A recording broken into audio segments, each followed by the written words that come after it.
Yeah, because one thing just to say I want to maximize wealth, it's like, hey, but why? If money is your absolute end goal for everything, you're not going to do a lot of stuff that does bring genuine human happiness, right? Relationships can definitely get in the way of monetary pursuits. Money has always got to be a placeholder, and it's always, as a placeholder, meant to be used. So if a person were to think to themselves, I'm just going to avoid all these investment risks. I don't want to take any of them. I'm just going to take all my money and I'm going to take it out of the bank and I'm going to hold it in cash and I'm going to put it under my mattress. What has that person implicitly done is that they have taken on other risks, right? I'm going to avoid the possibility of loss on one end in exchange for the almost guarantee of loss on the other end. Welcome to the Ordered Life Podcast, where we talk about how to integrate the virtues into our life and our finances. My name is Anthony Delazari. Sean Gregory, Portfolio Manager. AJ Sanson, Associate Investment Advisor. We are with Serving Capital at I Private Wealth, and our goal is to serve you so that your finances may serve your goals and that your goals may serve the good. So, let's get into it. What are the virtues? To know the virtues, we first have to know ourselves. Our intellect or reason enables us to know the truth. Our free will enables us to act, and our heart feels emotions and desires. When these three faculties of the human person are aligned, we experience unity and happiness.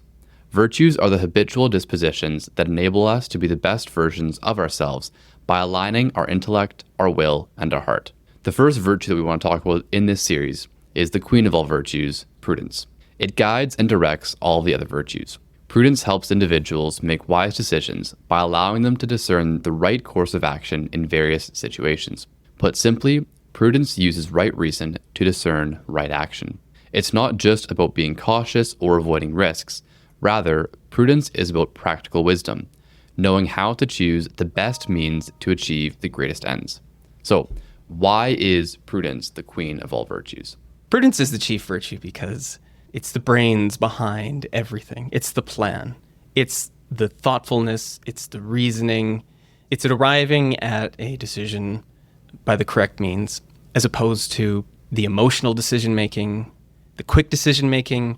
Often we rely on heuristics and rules of thumb, and they can be helpful in a lot of situations, but often they can lead us astray too. There are many decisions in our life, and especially in our finances, where our biases are impeding a good decision. And it's prudence, which is the overriding virtue that helps us arrive at that thoughtful, reasoned, that right decision. And then we can proceed taking that action, knowing we've really thought this through. Now, you've used the word right decision a number of times. How much of prudence is about making the right decision versus making the best decision, would you say? Yeah, that's it. It's the best decision, and it's different for everyone. And it depends on a person's circumstances. It depends on the situation at hand. It depends on a person's goals, what they're trying to do, so that what's prudent for one person, what's best and right for one person can be completely different from someone else. If we were to riff off what you're mentioning, the balance between people striving for perfection, what's the perfect response to accomplish said task? And I think you can get stuck in overthinking things or taking no action. And again, prudence being the balance between thoughtfully thinking something through and taking appropriate action. So I think the pursuit, as Sean had mentioned, is seeking the best option, the best response given that person's circumstance. Yeah. I think the beauty of prudence is that it starts with the wholeness of the person. It acknowledges, hey, there is the intellect, there is the will, the intellect to know the good, right? It's right reason. So using our faculty of reason to know the truth.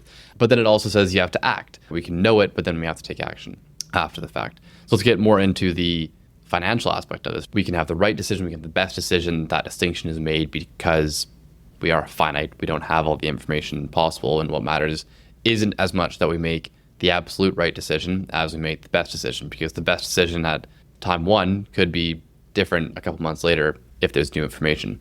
So it's not about always making the right one, but it's about making the best one and being able to change so that over the course of a long period of time, I suppose, we can have made mostly right decisions in hindsight, because we can only know if decisions are right in hindsight. So how can we apply prudence to the financial planning process as a client? Yeah. I just got blank. Let me try to riff it off the top of my head.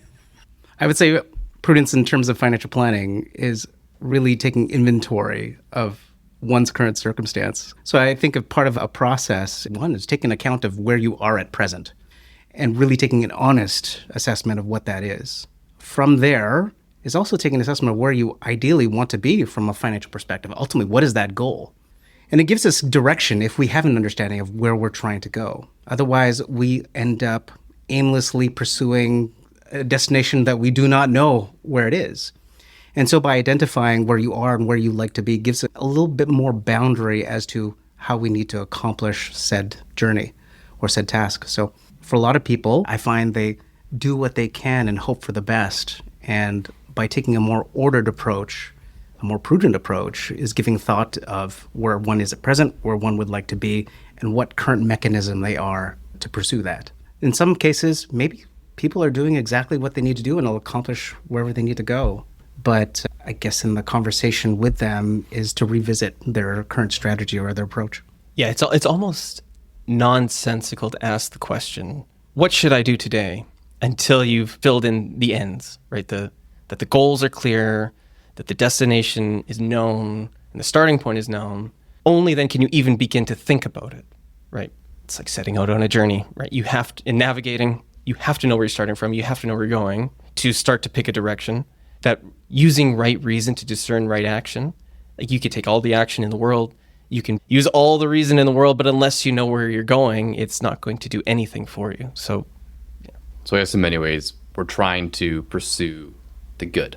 And by having the good as that orienting factor of our financial goals, then we're able to use prudence to know this is good, this is bad, and then I take action. Yeah? I wouldn't say that. No, I wouldn't say prudence discerns the good. Yeah. Prudence discerns the right course of action. But to achieve the good, no? Sure, but that's a separate decision, right? Isn't it? Isn't it? Let's unpack that. Let's just see how that Because lands. I think this would be helpful for maybe I should phrase it a little bit differently. So when we talk about prudence in finances, we have obviously a reason, a need for prudence, which is because we want to be the best steward of our resources. We want to be able to be the best version of ourselves. And we're trying to live prudence, obviously, in every aspect of our life. We can't just reduce it to something that we have in finances, but then we don't use it anywhere else. If we want to raise kids, we have to use prudence. If we want to do a good job in whatever career, we have to use prudence. If we want to choose a career path, we have to use prudence. And so the good, we can say, is that overarching value that we're trying to pursue when we use prudence. That is the framework that we use when we are discerning right action. It's right action of what, it's how to pursue the good. And so within finance, from what I understand, the good is how do I be the best steward of my resources? And then we can use prudence to discern how am I the best steward of my resources, yeah? Yeah, I think that's right. If you are trying to use prudence to define your goals, you start at the end, which is, I want to be a good steward of my capital. And then you think about what that means to me. And you would hold that in contrast with what are imprudent goals. When I hear you say good, the word that comes to me afterwards would be order. Is to accomplish something good, there should be some sort of structure to help pursue that good. And if we use the word good and then just substitute with goals, it's accomplish a goal, but having no structure. So how do you know you even get there? Which arrives us back to the same question. Yeah, so I mean, like, if you have the good, you have a framework to accomplish it. Exactly. Because otherwise, how do you know you're making progress or not progress? Yeah, and you need to have goals. And I think part of prudence in the financial planning process is discerning, okay, what are my goals and why do I have them? And I think that process is, for prudence, is to recognize we need to identify a goal. Yeah, because one thing just to say, I want to maximize wealth. It's like, okay, but why? Right. Again, money has to be a placeholder. It can't be an end value in itself because it's not going to lead to a unified life. Because then you'd think about it, if you're trying to live, obviously an axiom in this conversation is that you want to have a unified life, meaning you take every philosophical ideal or value that you hold yourself and flush it out entirely. If money is your absolute end goal for everything, you're not going to do a lot of stuff that does bring genuine human happiness, right? Relationships can definitely get in the way of monetary pursuits, right? It's a lot easier to work an extra 3 hours than it is to have friends or have a family, these sorts of things. Even if you are already in a position where you have a family, if you become a workaholic because you idolize money, it's not going to be good. It's not going to lead to an ordered life, one of peace and harmony and unity. So yeah, like in terms of how do we conceptualize money, I think is like a fantastic conversation to have. And it's a prudent conversation to have because you have to understand how attached am I to money. Before you can even get into why do I have goals for money? It's what is money fundamentally meant to be? And I think something that you guys have really instilled in me, which I'm very grateful for, is that money has always got to be a placeholder, and it's always, as a placeholder, meant to be used. Now, that use can be saving, and that can be saving to pass on for future generations. That saving can be for a house, that saving can be as a rainy day fund. But when you have this, I want to be able to use this as best as possible, which in most contexts isn't going to be for me, it definitely changes that conception, and it makes all the actions subject to the good. Because when my actions are subject to the good, when my reason is subject to the good, then I have a framework for going after and pursuing these things, and I can have a unity of life because every aspect of my life is oriented towards the good. So what I'm hearing is prudence really helps unpack the underlying why. Yeah. And I think when in the financial planning process, that is essential to what's going on, especially when our goal isn't necessarily to just make money and make money. Like we want to serve you, have your goals serve the good. And essentially what you're drawing attention to is that money should not be the end goal. Right. So money would be not an end Is the itself, means. but Thank you. But prudence helps us to know that the end is the right thing, right? Because we're able to use right reason to discern right action. Kind of knowing, okay, am I overly attached to money for the experiences that I can get from it? And that can happen if you don't uncover the underlying why or really unpack what that unique underlying goal is for that particular person. Because otherwise it's just, what's the goal? Just to make more money. And then therefore I'll be happy. But again, from our conversations, money is a tool, a mechanism in which to provide experiences, to provide for our families, things of that sort. The underlying reasoning, it's just the tool to actually get us there. I think unpacking that why helps flesh out a more prudent understanding of one's finances. I think there's an aspect of prudence which speaks to generosity, speaks to considering the people around you, speaks to how you can use your resources to help serve your family, your community, the people around you, to those ends, which should be people at the end of the day. I love your mentioning of the integration of generosity, is because perhaps many will be like, generosity, I get with that. That's important. But I'm going to wait for that later until I have enough. And so I guess in our working with our clients is drawing its attention to generosity, and there's a possibility in which you can accomplish both at the same time. Growth of one's resources, but at the same time being generous with what you have.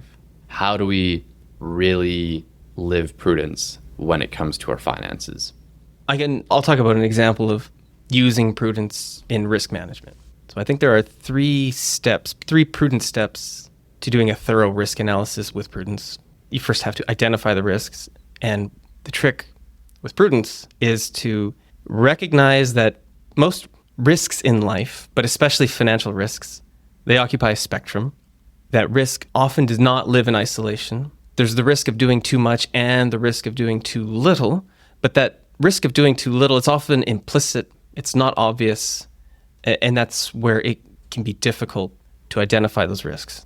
So prudence recognizes this exchange of risk. That risk does not just, rarely can you just reduce one risk in isolation without implicitly accepting some other risk. Any thoughts there? I think what you're really honing in on is risks that are necessary, and again, the necessity to take those risks, but also discerning which are unnecessary risks. You're alluding to that as well. Yeah, there's some base level of risk-taking that everybody has to accept in their life. Financial risk is the same. So the first thing to realize about risk and prudence is that there are prudent risks to take and there are imprudent risks to take. But before you can even reach a conclusion, before you can come to a decision, you have to recognize which of those risks exist on the same spectrum, so that when I'm avoiding one, which one am I implicitly accepting on the other side? So financial risk, I'll use the example of investment risk. Investing is obviously risky. It's volatile. There's the risk of poor returns. There's the risk of loss. There's the risk of poor decisions and timing and all sorts of things. And those are obvious and they're apparent. And nobody likes risk. We don't choose to take these risks because we enjoy them. So if a person were to think to themselves, I'm just going to avoid all these investment risks. I don't want to take any of them. I'm just going to take all my money and I'm going to take it out of the bank and I'm going to hold it in cash and I'm going to put it under my mattress. What has that person implicitly done is that they have taken on other risks, right? They don't have investment risk, but they have the risk that every year that pile of money loses value relative to the rising cost of living. So for investment risk, you could say, yes, there's the risk of loss and volatility. Volatility is almost guaranteed. But there is the potential of being rewarded with a satisfying return, with a good return.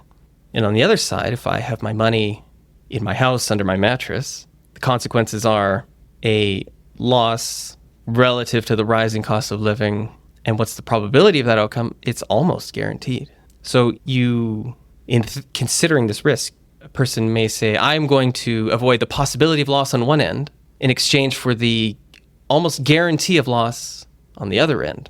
It's curious how emotions can come into the idea of making the most prudent decision.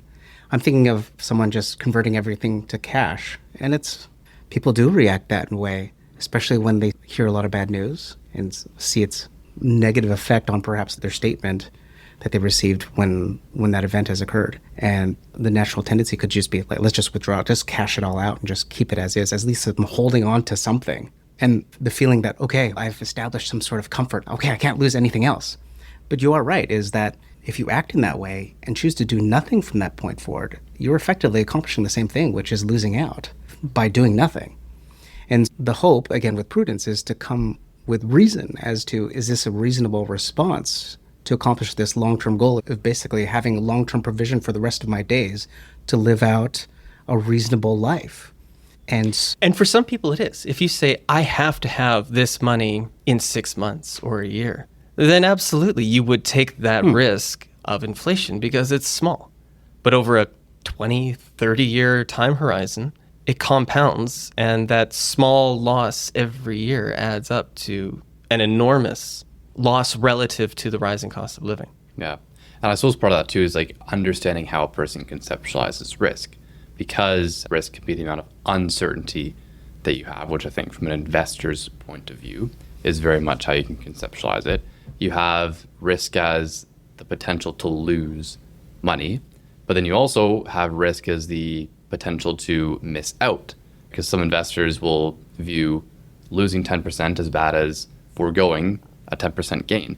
And so when it comes to understanding what risks you want to take on, I think a big part of that has to be understanding how you conceptualize risk. Because somebody who just thinks that risk is all about losing money is going to react very differently than somebody who thinks, well, risk as missing out on potential gains. And where I think it becomes a prudent assessment as opposed to just a non-prudent assessment is seeing those things that are implicit, that are invisible. You can't see your opportunity cost. Yeah. You can't see the returns you could have had if you were fully invested, say, for example. But a prudent person would take that into consideration because it's the full spectrum, it's the full picture of what this decision, the implications of this decision are. I think in a more practical way, is say someone did take the action, I'm just going to cash it all out. Is it sustainable? And I think it takes an honesty to say, and you could be so objectively running the numbers over a 30-year period, will I run out? Before it actually happens. Said another way, what is my required return? Yes. I'm constrained by the amount I can save every month.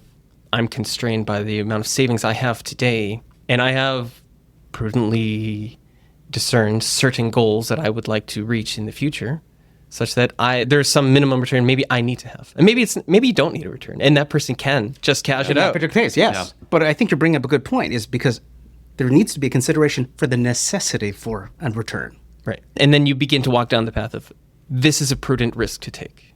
To meet this goal from where I am today, constrained by what I can save.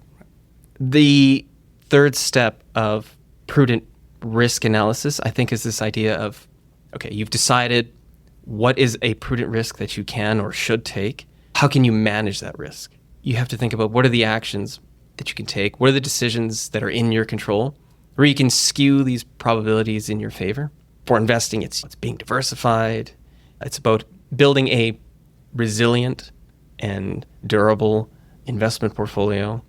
It's about executing that plan and having the patience to see it through, having the thoughtfulness to keep up with it over time.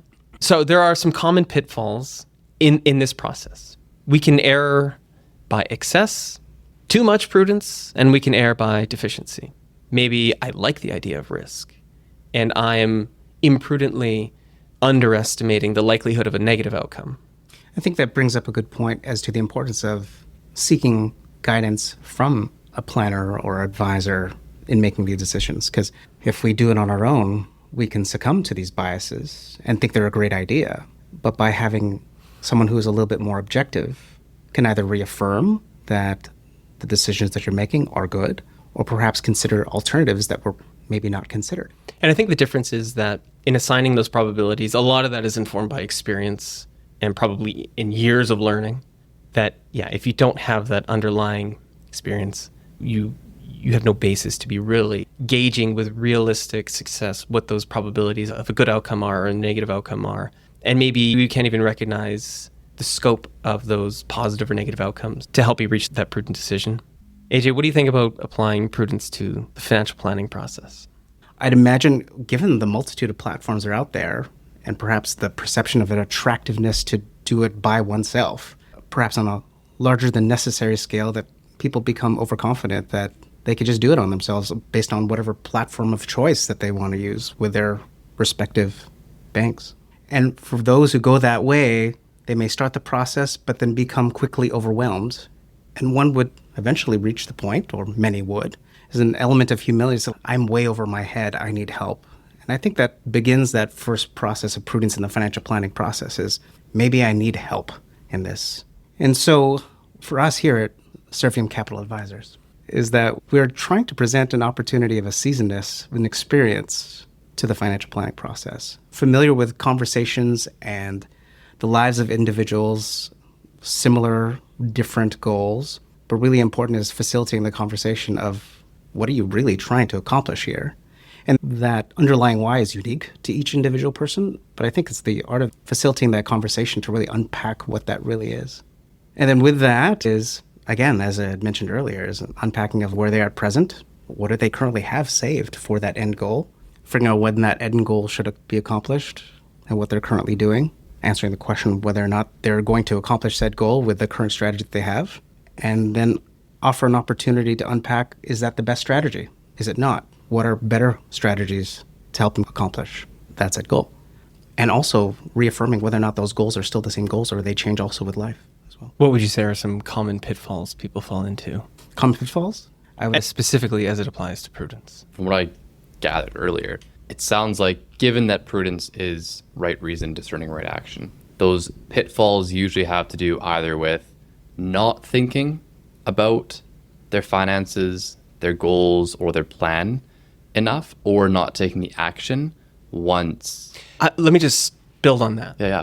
You can think a lot about your finances, but if you haven't thought about that end goal, it's like wading in water. Not wading. It's what's that other thing? Drifting. Drifting. Right? It's like drifting in the current. You could think about swimming all day, but unless you're going in the right direction, it's not going to help you at all. Yeah. So there's a busyness that you can do, and you may think you are planning this out in a prudent way, but unless you're very specific in thinking about where do I want to be and really working out the steps from the end to now on how to get there, then you're spinning your wheels in the dirt. Yeah. I suppose it's if you think, that's one thing, but deciding to do something isn't the same as actually doing it, even once you've thought about what course of action you want to take.